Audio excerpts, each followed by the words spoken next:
Subscribe करें और bell दबाएं ताकि कोई खबर रह न जाए।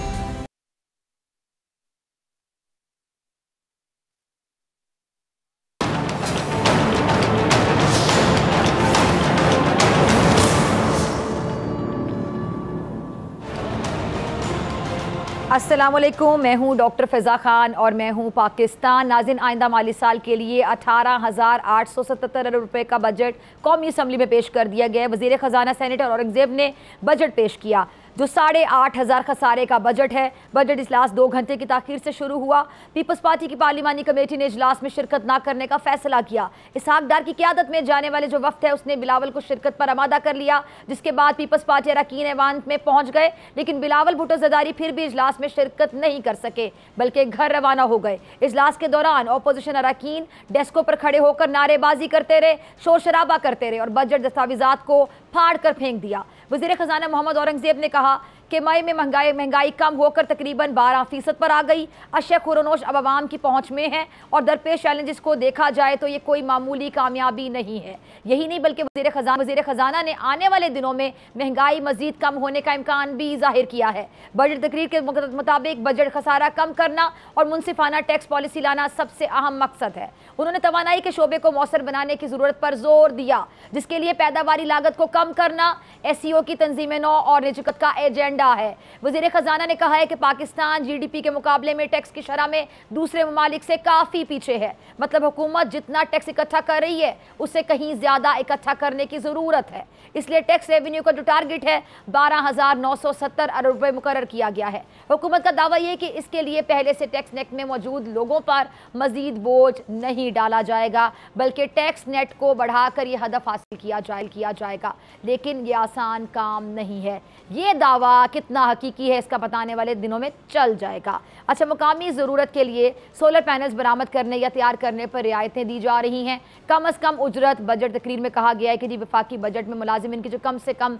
तनख्वाह है वो 32,000 से बढ़ाकर 36,000 करने की तजवीज़ है।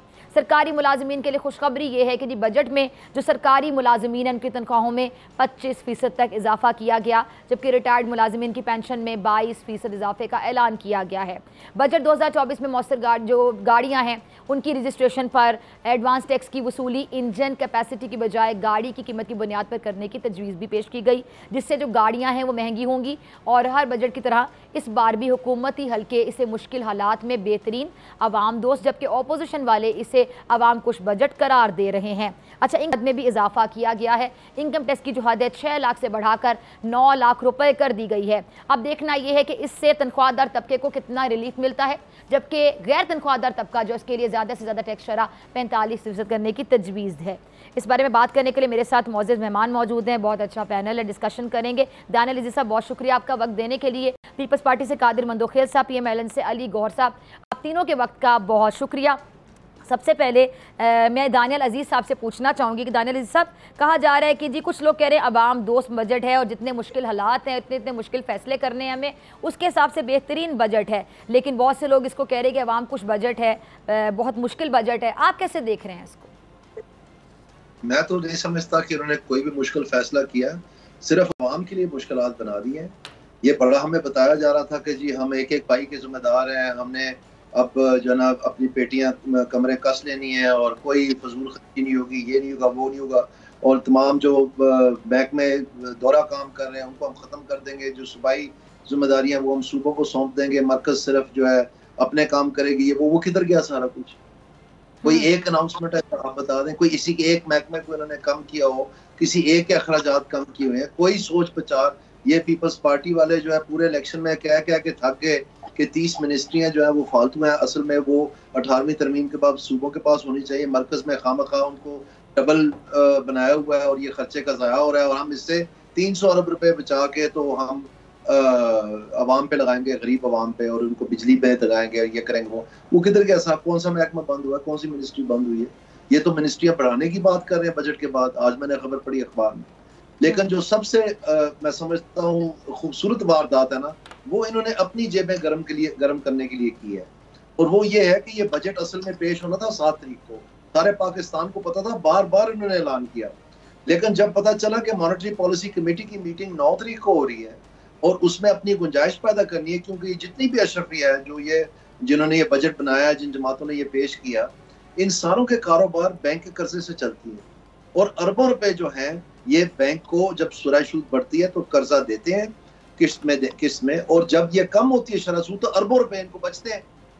तो इन्होंने हीले बहाने से बजट, चूंकि पता था महंगाई वाला है, और अगर महंगाई वाला बजट ये 7 तारीख को अनाउंस कर देते तो स्टेट बैंक तो पहले ही कह रहा था कि हम बजट देख रहे हैं, अगर तो महंगाई वाला हुआ तो फिर हम शरह सूद को उस नजर से देखेंगे।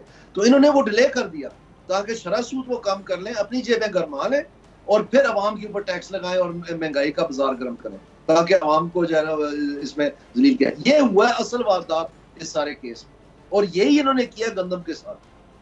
इतनी बड़ी ज्यादती, इतने आप देखें खैबर पख्तूनख्वा में खरीदारी होगी, बलोचिस्तान में खरीदारी होगी, सिंध में खरीदारी होगी, मरकज ने खरीदारी कर ली। ये सारा पूरा पाकिस्तान करप्शन के लिए कर रहा था। ये सिर्फ यही है जो अच्छा, गंदम के हवाले से मैं आगे जाके बात करूंगी। ठीक है, एक शोबा ज़राअत जो है उसने बेमिसाल काम की है, तरक्की की है, और उस हवाले से जो गंदम काश करने वाले हैं उनके साथ हमने क्या किया है इस बारे में आगे जाके खुल के बात करेंगे। मैं आपका कमेंट भी लूँगी, लेकिन बाकी दोनों मेहमानों का भी ज़रा पहला टेक ले लें। मैं आपकी तरफ आती हूँ अली गौहर साहब, क्योंकि बजट के हवाले से तनकीद तो सारी आप लोगों ने सुननी है, लेकिन कादिर मंदोखेल साहब, आप लोगों की तो सारी उंगलियाँ घी में हैं कि आप लोगों ने आईनी ओहदे लिए और नून लीग जो है वो वजारतें ले रही है, सारी तनकीद नून लीग पर हो रही है, लेकिन आपके सहारे के बगैर नून लीग हुकूमत भी नहीं बना सकती। आज क्या हुआ, पहले जो पूरा दिन होता रहा उस पर पीपल्स पार्टी का क्या मौक़िफ़ है? पहले ये समझा दी है पांचों उंगलियां घी में कैसे ही है। आईनी ओहदे में और हुकूमती ओहदे में फ़र्क आपको नज़र नहीं आ रहा है। वज़ीर आला और गवर्नर के इख्तियारात में फ़र्क आपको नज़र नहीं आता है। वज़ीर आज़म और सदर पाकिस्तान के इख्तियारात में आपको वो नहीं आता है, फ़र्क नज़र नहीं आता है, पहली बात। दूसरी बात, अभी आप एक बात तो ये ना मंदोखेल साहब, सारी तनकीद उन पर हो जाती है, आप पे होती नहीं, लेकिन आप भी हुकूमत का हिस्सा ही है देखा जाए तो। चलो ये वाली बात फिर मान लेता हूँ आपकी। चले, शुक्र है, कोई बात आपने मानी, ठीक है। अच्छा, आज क्या होता रहा, क्यों, मतलब पहले आप लोग नाराज थे, फिर मुज़ाकरात, फिर बिलावल साहब भी नहीं आए, क्या हो गया, सारा क्या होता रहा? आप पहले ही समझा देते, हमारा मतलब ये खामखा मुझसे आपने कमेंट्स दिया। जी बात ये कि आपकी शो से पहले इनके साबिक वजीर खजाना आयशा पाशा साहिबा मेरे साथ एक चैनल में, और वो फरमा रही थी कि मुझे नहीं समझ में आ रही है बजट कैसे। उनकी अपनी जो अली गौर बलोच साहब और मैं उस असम्बली का हिस्सा था 16 महीने का जो हुकूमत का, वो फरमा रही थी कि हमें समझ में नहीं आ रहे हैं कि कैसा बजट है। तो आप बताओ ना, अगर वजीर खजाना साबिक को समझ में नहीं आ रहे तो मुझे और अली गौर बलोच साहब को कहाँ समझ आए? नंबर एक बात। दूसरी बात कि ये जो बजट पेश किए है, मैं तो माशी एक्सपर्ट नहीं हूँ, कानून का तालिब इल्म हूँ, ऐसे बजट तो मैं भी बना सकता हूँ। इसमें एक्सपर्टीज कहाँ है, इसमें वो टेक्निकल चीजें कहाँ है, उसमें वो विजन कहाँ है? यानी आप टैक्स लगा दिए, एक तरफ सरकारी मुलाजमीन की आपने बढ़ा दिए 25%, दूसरी तरफ आपने टैक्स लगा दिए। अरबों खरबों रुपए की जो लोगों ने प्रॉपर्टी रखा है उन पे कोई टैक्स नहीं है, जो खरीदेंगे उस पर टैक्स, और चोर दरवाजा भी खुला रखा है नॉन फाइलर के लिए। तो भाई नॉन फाइलर आप एक चीज एग्जिस्ट क्यों कर रहे हैं? एक शख्स या एक फाइलर जो चोर बाजारी से हुकूमत पाकिस्तान में अपने आप को रजिस्टर्ड नहीं करते, उनको आप मौका क्यों दे रहे हैं? ये बात कह के कि अगर फाइलर है तो 6%, नॉन फाइलर है तो 12%, 15%। तो ये बात। दूसरी बात ये कि ये सारी चीजें जो आदाद शुमार है, ये गैस, बिजली और ये टैक्स और सरकारी मुलाजमीन, उसके अलावा क्या है? अब मैं आपको एक मिसाल दे रहा हूँ, के इलेक्ट्रिक जो कि कराची का जीना हराम किया हुआ है, गर्मी की सर्दी में भी, और मेरा हल्का तो खास तौर पे बल्दिया टाउन जहाँ गरीब लोग रहते हैं, सारी रात यकीन करेंगे रात 1-2 बजे तक लोड शेडिंग होती है। मैंने कई मरतबा आज जोड़ के उनसे रिक्वेस्ट किया, खुदा का वास्ता आप दिन में भले करो, जो आपका दिल चाहे 14 घंटे 16 घंटे, मगर रात में मजदूरकार लोग हैं बेचारे, सोने के लिए आता है नहीं। 174 अरब यानी 1 खरब 74 अरब रुपए सब्सिडी दी है, और प्राइवेट अदारा है, सिर्फ वफाकी हुकूमत में उसमें 24% शेयर है। तो इस 1 खरब 74 अरब रुपए का अगर आप कराची के लोगों को आप सोलर प्रोवाइड करते तो कम से कम सुकून की नींद तो सो सकते थे। एक प्राइवेट अदारे को कुछ तुक बनता है 174 अरब रुपए सब्सिडी। अच्छा, उसके अलावा आपने गाड़ियों की बात की है, ठीक है, अच्छी बात है, मगर गाड़ियां जब नई आएगी उस पर टैक्स जो ऑलरेडी है उस पर कहाँ टैक्स? जो मकान खरीदेगा उस पर टैक्स, क्वालिटी है वो पे उस पर कहाँ टैक्स। अब आपको छोटा मिसाल देता हूँ, आज ही मैं अपने किसी मुलाजिम से पूछ रहा था, मैंने कहा ये बताओ कि आपके घर के कीमत कितनी हुई? कह रहे सर 50-60 लाख। तो मैंने कहा 50-60 लाख घर में हर महीने का तो टैक्स दे सकते हैं। बोला सर क्यों नहीं दे सकते, मरा तो एक गरीब आदमी 50-60 लाख का मकान वाला 5,000 टैक्स के लिए तैयार होता है, जिनके करोड़ों रुपए प्रॉपर्टी है। अब आप इस्लामाबाद का देख ले, कराची लाहौर एक तरफ रख ले, इस्लामाबाद में जितनी आबादी लोग रहते हैं उससे 10 गुना ज्यादा मकानात है। क्यों? पूरे पाकिस्तान के लोगों ने वहां सैर तफरी के लिए रखा है, उस पर टैक्स क्यों नहीं? ठीक है जी, अच्छा जी, ठीक है। मंदो बजट से मैं दोबारा आती हूँ आपकी तरफ। ठीक है, अभी ज़रा मैं अली गौहर साहब को भी शामिल गुफ्तगू कर लूँ। वो मुसलसल मुस्कुरा रहे थे आपकी बात पर। अली गौहर साहब क्या हुआ है, आप मंदो साहब की बातों पे मुस्कुरा रहे हैं? सर मतलब वैसे आम आदमी को रिलीफ दिया जाएगा ऐसी बातें हम सुन रहे थे। वज़ीर-ए-आज़म ने पार्लियामानी पार्टी इजलास में कहा था कि बजट में जिस कदर हो सकेगा हम आम आदमी को रिलीफ देंगे। तो अब आम आदमी पूछ रहा है कि रिलीफ कौन सा है मेरे लिए, मुझे भी बता दिया जाए। तो हम तो नहीं बता पा रहे, आप बता दें। बिस्मिल्लाहिर्रहमानिर्रहीम। शुक्रिया डॉक्टर साहबा। मैं मुस्कुरा तो इसलिए रहा हूँ कि दोनों मेरे भाई बैठे हुए हैं। अब बड़ा मुश्किल है कि इनकी बात से इत्तेफाक करना और इख्तलाफ करना दोनों ही बड़ा मुश्किल काम है। तो बहरहाल एक तो मैं आपकी वसातत से अपने इन भाइयों को सलाम कह रहा हूँ जी जी। और दूसरी मैं सिर्फ ये गुजारिश करूँगा कि जो हमारा बजट है यकीनी तौर पर जाहिर है ऑब्वियसली हम तनकीद इसीलिए करते हैं कि हमारा जो जहाँ जहाँ हमारी पार्टी पोजीशंस होती हैं, हम जहाँ बैठे होते हैं, अगर पार्टी के अंदर बैठे हो तो तारीफ करते हैं, पार्टी से बाहर बैठे हो तो फिर हम तनकीद करते हैं। तो जाहिर है कि वो हर चीज़ के दो पहलू भी होते हैं। कोई चीज़ किसी भी चीज़ की बेहतरी के लिए है कि उसके ऊपर अगर हम तनकीद करेंगे तो उसमें बेहतरी आएगी। और बजट अनाउंस हुआ है, इसके बाद तजावीज़ का भी एक मरला होता है और जाहिर है कि इसमें तो कोई दूसरी राय नहीं कि पाकिस्तान पीपल्स पार्टी जो है वो भी इत्तेहादी पार्टी है और यकीनी तौर पर जो इनके तहफ़्फ़ुज़ात या जो इनकी मशावरत है या जो इनकी तजावीज़ हैं वो इस बजट में ली जाएंगी और उसके हिसाब से इसमें कुछ तब्दीलियाँ भी की जाएंगी। ज़ाहिर है जो बेहतर चीज़ें वो लानी भी चाहिए। लेकिन जिस तरह से पाकिस्तान के हालात हैं वो ढके छुपे हुए नहीं हैं। जिस तरह से IMF के चैलेंजेस हैं, जिस तरह से कि पाकिस्तान जिस मईशत की तरफ चला गया था, दानियाल अजीज साहब खुद उस काबीना में शामिल थे 2013 से लेकर 2018 का टेन्योर था और इनको बड़ा अच्छी तरह से पता है कि उस वक्त 20-20 घंटे की लोड शेडिंग थी और जिस तरह से पाकिस्तान की इकोनॉमी थी, इन्होंने खुद मेहनत करके इन तमाम चीज़ों को बेहतर किया और ये खुद इस चीज़ के गवाह है कि पाकिस्तान जब वो असम्बलियाँ ख़त्म हुई थी तो पाकिस्तान माशी तौर पर एक पटरी के ऊपर चढ़ चुका था। आज भी इन नामसद हालात के बावजूद तनख्वाहदार तबका जो कि एक बहुत बड़ा तबका है सरकारी मुलाजमीन का, उनको कैटर करना, उनके लिए तनख्वाहों को बढ़ाना, रिटायर्ड मुलाजमीन के लिए पेंशन को बढ़ाना, आम आदमी तक टैक्स की जो शरह है उसको ना बढ़ाना, बल्कि जो अच्छा टारगेट रखे ताकि हम IMF से छुटकारा हासिल करें। ये तो एक बड़ा तवील है ना बजट, जिसमें ज़राअत के लिए भी पैसा रखा गया है, दीगर सनत के लिए भी पैसा रखा गया है, दीगर शोबाजात के लिए भी रखा गया है। तो मैं समझता हूँ कि इन हालात में इससे अच्छा और बजट नहीं आ सकता। मेरी बहन है आयशा साहबा का हवाला दे रहे थे, MKM वालों के भी तहफ़्फ़ुज़ात सामने आ रहे, कह रहे हमें भी एतमाद में नहीं लिया। देखिए यकीनी तौर पर इत्तेहादी पार्टी है ना, एक दूसरे में जंग तो नहीं हुई।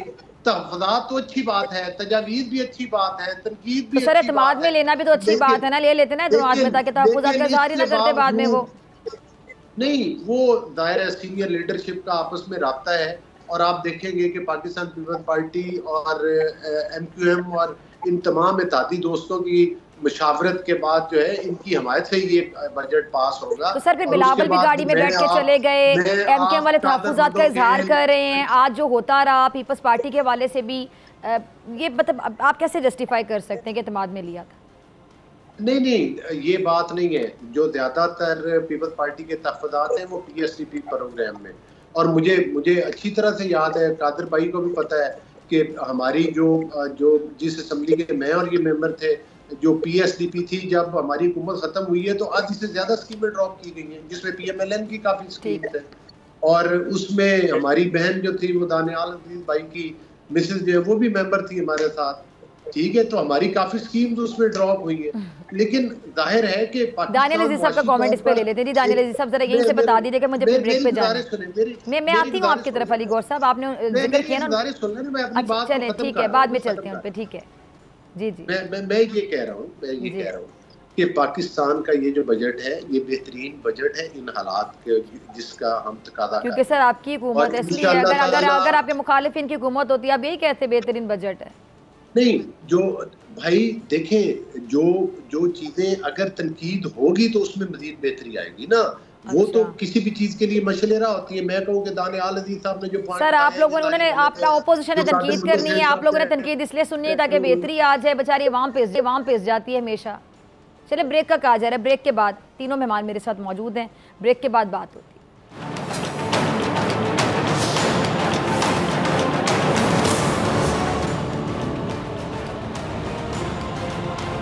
वेलकम बैक नाज़रीन। कादिर मंदोखेल साहब, अली गौहर साहब और दानियाल अजीज़ साहब मेरे साथ मौजूद हैं। तीनों मेहमानों का फिर से बहुत शुक्रिया ज्वाइन करने के लिए। दानियाल साहब मैं आपकी तरफ आना चाहूँगी। दानियाल साहब ये जो आइंदा साल IT शोबे की बरामदात को $5 अरब तक बढ़ाने का प्लान है, अब दूसरी तरफ हम देख रहे हैं कि टेक्निकल फॉल्ट कह लें, किसी और वजह से इंटरनेट की बार बार बंदिश है, एक्स की बंदिश है, आपको पता है नहीं चल रहा है, ट्विटर जिसको आमल साहब ट्विटर ही लोग कहते हैं अभी तक। तो इसके अलावा जो हम पहले भी बात कर रहे थे कि पिछले बजट में जो मुख्तलिफ शोबों के लिए हुकूमत ने जो अहदाफ मुकर्रर किए थे वो हासिल नहीं हो सके। सिर्फ एक शोबा ज़राअत जिसने बेमिसाल तरक्की की, लेकिन गंदम काश्त करने वालों के साथ क्या सलूक किया गया, हमने क्या किया, वो सबके सामने है। तो इससे लगता है कि हमारे यहाँ जो शोबा कारकर्दगी करता है, परफॉर्म करके दिखाता है, मतलब वो सजा पाता है। सॉरी टू से, मतलब ये सवाल फिर अब तमाम लोग पूछ रहे हैं ना। असल में बात ये थी, आपने बड़ा अच्छा सवाल पूछा, बहुत शुक्रिया। असल में बात ये है कि हमारे मुल्क में ये थी ही ज़राअत, और यही हमारा कंपैरेटिव एडवांटेज है। नेदरलैंड्स एक मुल्क है, उसके ऊपर आप नक्शे पे अंगूठा रखें वो नजर नहीं आता, फैसलाबाद से छोटा है। मैं अपने भाई की वजादत से आपको बता रहा हूँ। और उनकी जो एक्सपोर्ट्स हैं एग्रीकल्चर, वो $100 बिलियन की हैं सालाना, ठीक है। और हमारे पास biggest irrigated tract of land in the world है, लेकिन हम इस पागलपन के पीछे फंसे हुए हैं कि हमने इंडस्ट्रियलाइज होना है और हमने खुद कफील होना है, इंडस्ट्रियलाइज होना है और खुद कफील होना है। और उसके लिए हमने सारी ज़राअत तबाह कर दी है, जो पूरी दुनिया जिस पे तरक्की कर रही है, और ना हम खुद कफील हुए हैं, ना हम इंडस्ट्री पैदा कर सके हैं। आज तक हम गाड़ियों की 40 साल, इस बजट में भी इन्होंने गाड़ियों की फिर रिलीफ दी है, और 40 साल हम इनको पैसे देते रहे कार मेकर्स को, जो सिर्फ नट बोल्ट कसते हैं, सब कुछ बाहर से मंगवाते हैं, और एक एक गाड़ी के ऊपर वो 20-20 लाख रुपए मुनाफा कमाते हैं, और उनको कोई पूछने वाला नहीं है। और तीसरे दर्जे की गाड़ियां बेचते हैं, वही जो इंडिया में बॉर्डर के उस पार जो है 30% पे वो कीमत पे वो मिलती हैं। तो इस तरह से हमारी तबाही हुई है। और अब फिर से जब मुश्किल पड़ती है तो तब ज़राअत का तरफ सारे देखते हैं, और वही हमें पाकिस्तान को डिलीवरेंस देता है, वही हम बिगेस्ट एम्प्लॉयर है, वही सारों को नौकरियां भी देता है, लोगों को रोजगार भी देता है। वो ज़राअत तो वहाँ है पाकिस्तान की इकोनॉमी की, लेकिन ये जो बिगड़े हुए बच्चे हैं सारे, कोई टेक्सटाइल वाला है, कोई सीमेंट वाला है, कोई ऑटो वाला है, कोई और है, रियल एस्टेट वाले हैं, ये सारे, इन सारों ने तबाही मचा दी है पाकिस्तान की इमारत ले लेके। और इंतजामिया और इनका जो है एक ऐसा नाता है जो कि मैं समझता हूँ बिल्कुल नाजायज है, क्योंकि ये सारी पॉलिसी ब्रीफकेस बेस्ड है। ये जो सेक्शन अफसर से लेके ऊपर तक सब मिले हुए। मैंने कैबिनेट में सुना है फेडरल सेक्रेटरी इंडस्ट्रीज को कहते हुए कि मुझे शर्म आ रही है ये प्रेजेंटेशन देके कैबिनेट ऑफ पाकिस्तान को, ये मैं वापस लेता हूँ, लगता है किसी गाड़ी वालों के बोर्ड रूम में बनी है ये। यानी ये इस हद तक हमने लफ्ज सुने। ये जमाली साहब की कैबिनेट के दौरान की मैं बात कर रहा हूँ। तो कहने का मकसद ये है कि उन सारों को तो छेड़ा ही नहीं है इस बजट में, किसी एक को भी। और गरीबों को जो है 18% सेल टैक्स बता दिया हर चीज पे, किताबों पे, कपड़े पे, जूतों पे, इस पे, मतलब जो नजर आए इनको सारों पे लगा दिया। तो इसमें मैं समझता हूँ कि ये जो सरफे होने थे, जो पाकिस्तान की प्राइवेटाइजेशन की जो पैसे आने थे, वो हमें दिखाते हैं कि हम करेंगे अगले महीने तक, या 2 महीने, 4 महीने, 6 महीने तक, अगले साल में ये हम आवाम पे लगाएंगे। तो जो खसारा था उसको हम तब्दील करेंगे। ये अगले साल की सिमत है। इस साल के बाद ये थोड़ी सी मुश्किलात के बाद हम इस तरह बेरोजगारी का खात्मा करेंगे। हम महंगाई को जो है 3%, 2% पे लेके आएंगे, जो हमारे पड़ोस में जितने मुल्क हैं जैसे वहां पर है। इन्होंने कुछ भी नहीं कहा, ये तो उसी मौज मेले में अंधेधुन चलते चले जा रहे हैं। और ये जो मेरे भाई बैठे हुए हैं आपके शो के ऊपर, ये तो बेचारे पार्टी की लाइन इन्होंने टो करनी है। इनका तो इससे मतलब इनका तो कसूर कोई नहीं। अगर इनका बस चलता तो शायद ये इससे बहुत बेहतर बजट बना लेते। और ये नून लीग एक जमात थी जिनके पास ये समझा जाता था कि इकोनॉमी के ऊपर कुछ ना कुछ अधूर है। जी गौर साहब ये भी अब आप लोग ये भी एक दूसरे को भाई भाई कह के क्या है कि इनके पास भी जो फाइनेंस मिनिस्टर चलें जी, गौर साहब कोई बात करते कहते मेरे भाई बैठे हुए दो, अब आपने भी भाई का नाम ले दिया तो गौर साहब आपके भाई कह रहे हैं कि मेरे भाई हैं, और उन्होंने वैसे आपको माफ़ी दे दी, उन्होंने कहा कि गौर साहब तो बेचारे जी क्या कहेंगे? इसमें तो कोई दूसरी राय नहीं है, दानियाल भाई भी है और सीनियर भी है, और हमने तो यकीनी तौर पर इन्हीं से सीखा है, मतलब इन्हीं जैसे दोस्तों से। कितना बेहतरीन प्रोग्राम जा रहा है। वैसे मैं तारीफ करना चाहूँगी, सॉरी मैं बात काट रही हूँ, ज्यादातर हम देखते हैं कि प्रोग्राम में ज्यादा बहस हो रही तो लड़ाई हो रही होती, लेकिन आप लोग इतना एक दूसरे का एहतराम करें, मुझे अच्छा लग रहा है बेसिकली। कादिर के साथ भी मेरे और हम कुलीग भी नहीं है और दोस्त हैं कादिर और मैं, और पार्टी होना देखें अपना एक मौक़िफ़ होना वो एक अलग बात है। ठीक है, और ये खूबसूरत बात है कि आपने डिसएग्री करना है बड़े एक खूबसूरत मैनर में। जी हाँ, देखिए बात ये है कि दानियाल भाई ने बात की कि पार्टी पॉलिसी को टो करना, नहीं, पार्टी पॉलिसी को भी टो करना होता है, लेकिन हम अपने, ये एक हकीकत है ना, अगर जहाँ हम ये कहते हैं कि फलां चीज़ ज़राअत वाली बात इनकी ठीक है, लेकिन ज़राअत के लिए बहुत बड़ी अमाउंट रखी गई है, ज़राअत की बेहतरी के लिए इसी बजट के अंदर रखी गई है। यकीनी तौर पर मैं अभी देख रहा हूँ हमारे इलाके में लोग सोलर लगवा रहे हैं, दानियाल साहब के एरिए में भी होगा, पहले उनको भारी बिजली के बिल देने पड़ते थे, सोलर की कुछ कीमतें भी कम हुई हैं, उससे जिम्मेदारों ने भी फायदा उठाया। सोलर के ऊपर टैक्स किया, एक प्रोपोगंडा किया गया था, लेकिन मौजूदा हुकूमत ने टैक्स नहीं लगाया सोलर के ऊपर, तो इसका मतलब है ये भी एक फायदा है।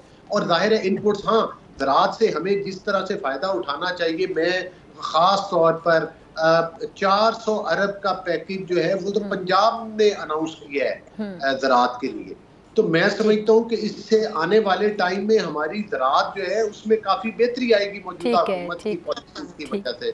इसी तरह से सनत के लिए बहुत ज़्यादा पैसा रखा गया है, जिस तरह से हमारा तनख्वाहदार तबका पिसता है बेचारा महंगाई की वजह से, उनकी कदरे तनख्वाहें बढ़ाकर उनकी भी अशशोई की गई है, उनके लिए भी बेहतरी के चांसेस है। बाकी जाहिर है हमारा तरक्याती प्रोग्राम है, हमने उसको चलना है, IMF से जान छुड़ाना है। अच्छा, एक सवाल का जवाब, ये मैं आपसे, आप तीनों से बारी सवाल पूछूंगी, चूंकि मंदोखिल साहब आपकी टर्न थी, आपकी तरफ आती हूँ, फिर दानियाल साहब आपकी तरफ ये सवाल लेकर आऊँगी, और अली गौर साहब आपसे तो इस सवाल का जवाब बेसिकली आपसे तो लेना बनता है। सवाल अब ये कि जी 18,877 अरब के बजट में जो कर्ज और जो सूद की अदायगियाँ हैं वो 9,700 अरब रुपये तक खर्च किए जाने का तखमीन है। 18,877 अरब का बजट, कर्ज और सूद की अदायगियाँ 9,700 अरब रुपए। अब सवाल ये कि बचाएंगे क्या और लगाएंगे क्या? जी मंदोखिल साहब। देखिए 18,000 अरब भी आप आज की हिसाब से लगा रहे हो, अगर आप इंडिया के पैसों से लगा ले तो ये आएगा, ठीक है, और जबकि हमने जो देना था वो पाकिस्तान के पैसों के हिसाब से देना है। फिर अगर अफगानिस्तान को लगा ले साथ पे तो वो भी हमसे डबल से ऊपर चला गया, हमारी करेंसी उसके हमारा 2 रुपए उनके 1 रुपए के बराबर है। अच्छा, अब ये सारी चीजें तो अपनी जगह पे मैं पहले सेगमेंट में याद कर चुका हूँ कि मुझे हुकूमत का इसके अंदर वो विजन, वो सोच नजर नहीं आई कि आया जो शहबाज शरीफ साहब को ऐलान करते थे कि हमने कशकोल तोड़ दिए, हम अब ये करेंगे, तो वो जो कशकोल तोड़ के वजीर खजाना साहब तो कह रहे हैं कि आगे प्रोग्राम में फिर जाना है IMF में, वो हमें नजर नहीं आया कि IMF से जान कैसे छोड़। अब 18,000 अरब में से 9,700 तो उसमें सीधे सूद के मद पे चले गए, एक्चुअल असल अमाउंट अलग है। अब मुझे बता दो, अगर पिछली हुकूमत यानी PTI के दौर की हुकूमत में अगर सऊदी अरब ने खड़े 2 अरब रुपए मांग लिए हैं जो चीन से उधार लेके दिए, और इसी IMF ने अगर खड़े हमसे सारे पैसे मांग लिए, तब तो कुछ भी नहीं पिटेगा, तब तो इसी पे गुजारा। लेकिन सवाल ये, फिर मैं दोहरा रहा हूँ, कि जो अमीर तबका है, जो ज्यादातर वो अली गौर से बेहद एहतराम, ज्यादातर जो सरमाएदार तबका है वो मुस्लिम लीग नून में है, वहां पे टैक्स नहीं है, ज़राअत पे टैक्स नहीं है, बड़े सरमाएदारों पे टैक्स नहीं है। अब आप बड़े जो इंडस्ट्रीज है उन पे टैक्स नहीं है। आपने गरीब लोगों की, यानी मैं आपको थोड़ा सा मिसाल दूं कि अगर ये चीजें महंगी होगी तो आम आदमी में और अमीर आदमी में क्या फर्क है? जो साबुन की टिक्की 50 रुपए में अमीर आदमी ले रहे हैं, वही गरीब आदमी ले रहे हैं। अमीर आदमी के पास तो कारोबार है, गरीब आदमी के पास क्या है? तो अगर ये टैक्स अमीरों पे लगाया जाए, इंडस्ट्री पे लगा जाए, सरमाएदारों पे लगा जाए और आपके जो प्रॉपर्टी वाले हैं इनको लगा जाए, तो मैं समझ रहा हूँ कि वो महंगाई में कमी आएगी। महंगाई में कमी होगी तो डायरेक्ट गरीब आदमी को फायदा होगा। अमीर के ऊपर क्या फर्क पड़ेगा? साबुन की टिक्की। अच्छा चलिए ठीक है मंदोखेल साहब, आपने कितनी मासूमियत से, कितनी सादगी से, बड़ी प्योरिटी से मतलब अपने दिल की बातें कही कि काश अमीरों पे टैक्स इतना लगा दिया जाए, या फिर आप कह रहे हैं सरमायादारों पे, प्रॉपर्टी वालों की भी आपने बात की। दानियाल साहब, ये बातें सुनते सुनते मैं तो बड़ी हो गई हूँ और आप लोग मुझसे भी बड़े हो गए हैं, और जो अब सुन रहे हैं वो भी बड़े होते चले जाएंगे, बातें सुनते चले जाएंगे। इन बातों का हल क्यों नहीं निकलता? हर बार बजट आता है यही बातें होती, अमीरों पे टैक्स लगाया जाए, सरमायादारों पे लगाया जाए, प्रॉपर्टी पे लगाया जाए, बड़े लोगों पे लगाया जाए, गरीब को रिलीफ दिया जाए। ये बातें हर दफ़ा होती हैं और अगली बार यही डिस्कशन हो रही होती है, क्यों? आपसे ये अर्ज करना चाहता हूँ कि इन तीनों जमातों से, जिसमें पीटीआई, पीपल्स पार्टी और नून लीग शामिल हैं, आप तवक्को ना रखें कि इससे छुटकारा हासिल होगा। उसकी वजह ये है, और उसमें मेरे भाई का या मंदोखेल साहब का कोई कसूर नहीं है, इनकी जो लीडरशिप है, इनके वफादात इस मुइशत, इस तर्ज की मुइशत के साथ लिपटे हुए हैं। और ये जो बड़े बड़े ग्रुप्स हैं, जो बड़े बड़े कारोबार, ये सब एक दूसरे के साथ एक मेज पे, एक पेज पे हैं। और ये सारे का सारा मुल्क की मुइशत जो है वो गरीब के लिए नहीं चलाई जा रही। ये एक स्याही चूस का अंदाज है इसका। दानियाल साहब सॉरी, मैं आपकी बात काट रही हूँ, कत्ता कलामी के लिए माजरत। आपने आधी से ज्यादा उम्र गुजार दी उस पार्टी में और अब आप मायूस हैं। जी बिल्कुल, और मैंने आधी मतलब बेहतरी का कोई चांस नहीं है। मैं 1913 में नून लीग में शामिल हुआ था, और मैं ये जो 1924 का इलेक्शन है, इससे पहले जारी बात है जब हमारी अनबन होगी तो मैं हट गया था नून लीग से। तो ये कुल जो है मेरे ख्याल है 10 साल का वक्फा बनता है, तो करना चाहता हूँ। लेकिन उन 10 सालों में मैंने एड़ी चोटी का जोर लगाया कि ये राय रास्त पे आ जाएं, लोकल गवर्नमेंट के हवाले से, मईशत के हवाले से, और ये जो गलतकारियां, और साथ मैंने सिविल सोसाइटी का और सिविल सुप्रीमेसी का दिफा भी किया और उसकी सजा भी भुगती है, और हंस के लिए वो सजा। और आज भी मैं उसी नुक्ते पे हूँ। ये नून लीग हटी है उससे, ये मैं आज भी वोट को इज्जत दो के नारे के पीछे खड़ा हूँ, क्योंकि मैं समझता हूँ कि वो है ही दुरुस्त है। आगे तो ये आप किसको ये इज्जत दे रहे हैं, आप छोड़ दें, वो लंबी बात हो जाएगी। लेकिन कहने का मकसद ये है कि मैंने ये सीखा है सारों के साथ टाइम गुजार के, और बड़े तवील अरसे के लिए कोशिश की कि शायद कोई बेहतरी का रास्ता निकल आए। लेकिन मैं आपको ये खबर दे रहा हूँ, और आप खुद ये बात तस्लीम कर रही हैं अपने सवाल में कि आप भी बड़ी हो गई यही बातें सुन सुन के, इनसे कोई तवक्को ना रखें। ठीक है, अच्छा अली गौहर साहब, मतलब इतनी मायूसी, हम कोई तवक्को ना रखें, अवाम फिर किससे तवक्को रखें? हुक्मरानों से रखेंगे ना। अब अवाम खुद तो बजट बनाने से रही। ये कोई नया रास्ता निकालने के लिए लोग इकट्ठे हो रहे हैं, उनको भी ये समझ आ चुकी है, और बहुत सारे वो लोग इन्हीं जमातों में हैं, और वो भी इसी सोच के हामिल हैं कि हमें अब कुछ करना पड़ेगा। पाकिस्तान का तो दिवालिया से आगे क्या है, उसका मतलब तो खेल खत्म। अच्छा, ये जो आप लोग नए रास्ते की बात करते हैं, आई डाउट कि ऐसा कुछ होगा, क्यों अली गौहर साहब? देखिए, बात ये है कि पूरी इसमें इस बात से दानियाल अजीज साहब भी इत्तफाक करेंगे कि ज़राअत जो है, अभी ज़राअत पे टैक्स की बात हो रही थी, ज़राअत पे टैक्स है, लेकिन मेरा खुद बैकग्राउंड जो है वो ज़राअत के शोबा से है, दानियाल साहब का भी ज़राअत के शोबा से है।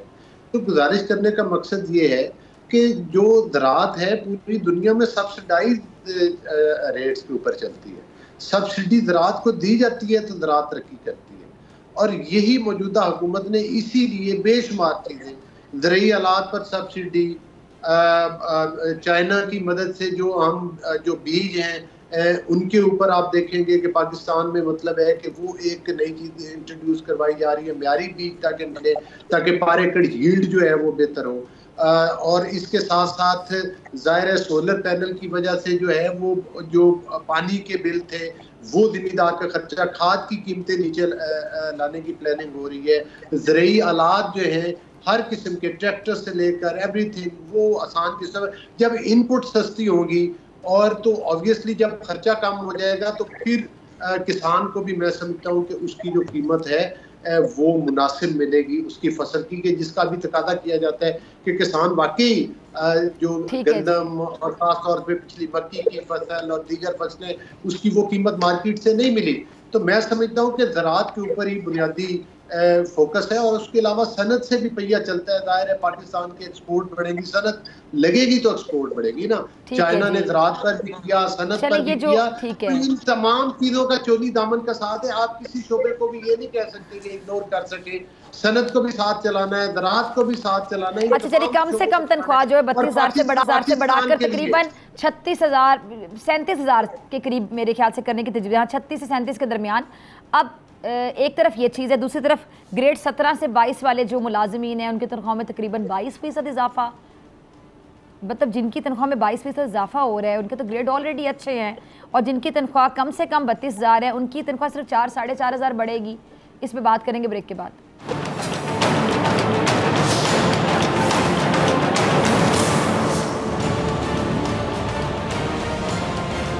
वेलकम बैक नाजरीन। दानियल अजीज़ साहब, मैं आपसे ज़रा शुरू करना चाहूँगी, फिर मंदोखिल साहब आपकी तरफ आती हैं, और उसके बाद ये सवाल है कि मैं अली गौहर साहब आपकी तरफ आना चाहूँगी कि ग्रेड 17 से 22 तक के जो मुलाजमीन हैं उनकी तनख्वाह में कितने % इजाफा हो, आपने सुना। और दूसरी तरफ जो कम से कम उजरत है जी, उसमें 32,000 से उसको बढ़ाकर 36-37,000 कर दिया गया।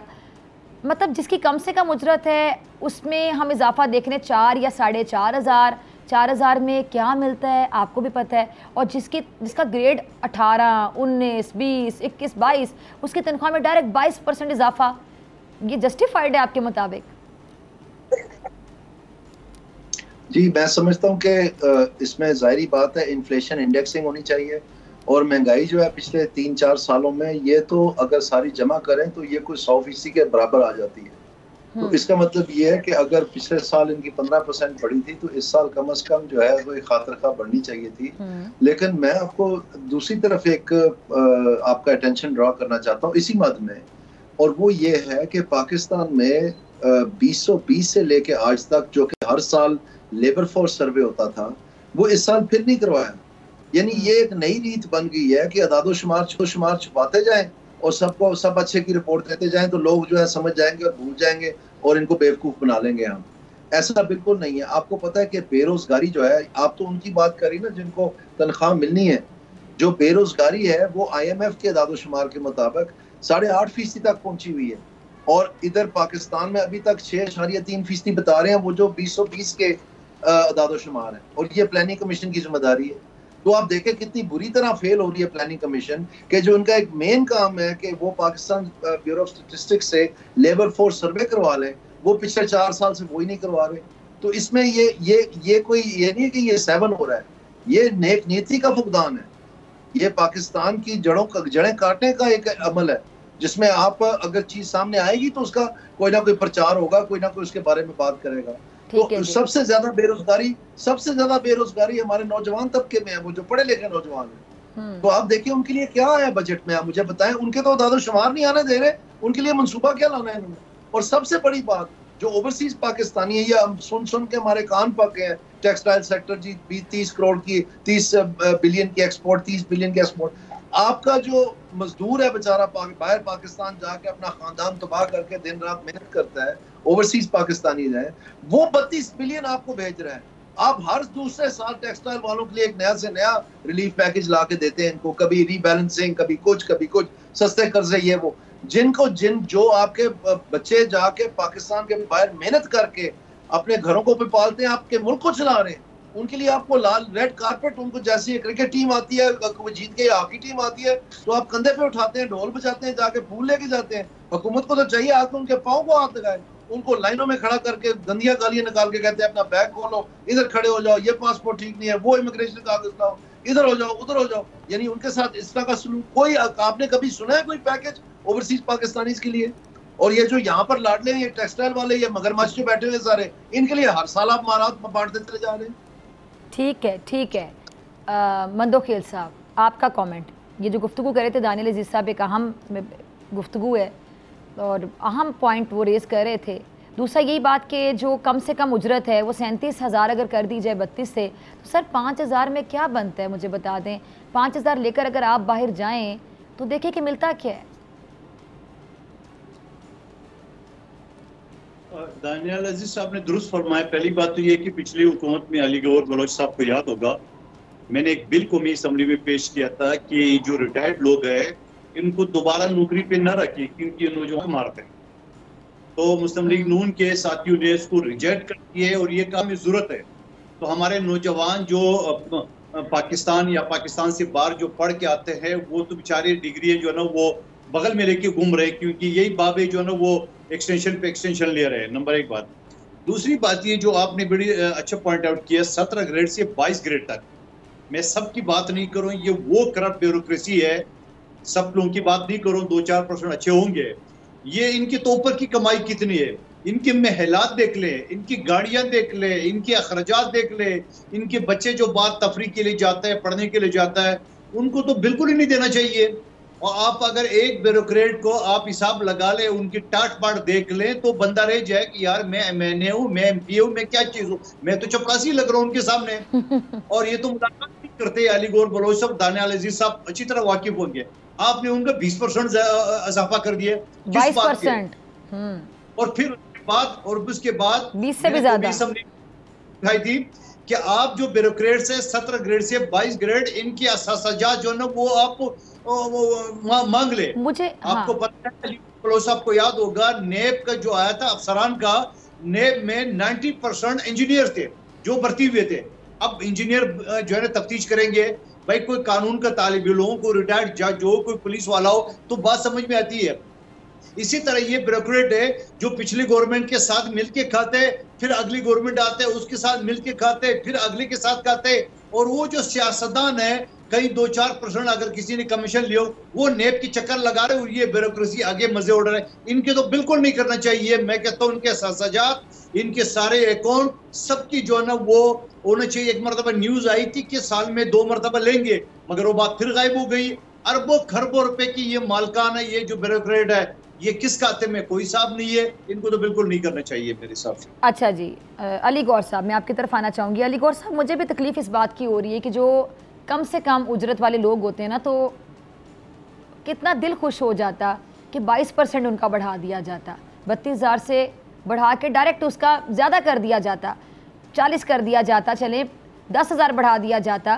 5,000 बढ़ाने से क्या होगा? दानियाल साहब, अली गौर साहब शायद हमारे साथ मौजूद है। दानियाल साहब, आपका कमेंट मैं इस पर चाहूँगी, अगर आप कुछ और भी ऐड करना चाहें। आप पहले तफसीली जवाब इसका दे दिए, लेकिन वही सवाल कि अगर उनका 5,000 बढ़ाएंगे तो सीधे सीधे 5,000 में मिलता क्या है? आप 17 से 22 वालों के कम बढ़ा देते ना, वही पैसे यहाँ पे इनके बढ़ा देते। जी जरूर इनके बढ़ा देते, अच्छी बात थी, लेकिन कहने का मकसद ये है कि जिन लोगों के पास नौकरी सिरे से है ही नहीं, इसमें बहुत सारे लोग जो हैं सरकारी मुलाजमीन जो हैं, इनका ये सरप्लस पूल में जाना है, ये फालतू महकमे बने हुए हैं, इसकी राइट साइजिंग होने वाली है। सफेद हाथी ना, जैसा प्राइवेटाइजेशन का भी जिक्र हो गया ना आज खुल के सर, वो तो सफेद हाथी जो है हमेशा नहीं इदारे जो PIA की अगर बात करें, इनको हमेशा मेरी अर्ज सुन ले जी जी, अगर आपने सवाल पूछा जवाब ले ले।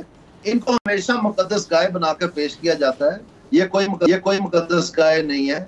इनकी वजह से बाकी पाकिस्तान के जो खानदान है, इन खानदानों को पालने के लिए हम सारे तबाह नहीं हो सकते। लेकिन मंदोखेल साहब की पार्टी जो उनको बहुत तहफ्फुज़ात है ना, इतराज़ात हैं, वो नहीं मानते ना। इनके लिए ये मुल्क नहीं बना है, ये मुल्क पाकिस्तानियों के लिए बना है, ये हुकूमत पाकिस्तानियों को सर्व करने के लिए बनी है। तो अगर ये पाकिस्तान का दिवालिया निकल रहा है कि इनकी जो अखराजात है वो हम पूरे नहीं कर सकते, तो फिर इनको ठीक करना पड़ेगा। असल बात तो ये है। ठीक है, तो कौन करेगा ठीक? ये मैंने आपको बताया, ये करना पड़ेगा, जिससे आप थोड़ी मायूसी कर रही हैं, मैं तो ठीक है जी। तीनों मेहमानों के वक्त का बहुत शुक्रिया, और इसी के साथ मुझे दीजिए इजाज़त। आपसे मुलाकात होगी इंशाल्लाह कल, सेम टाइम सेम चैनल। अगर ज़िंदगी ने वफा की दुआओं में याद रखिएगा, अपना बहुत ख्याल रखिएगा। अल्लाह निगहबान।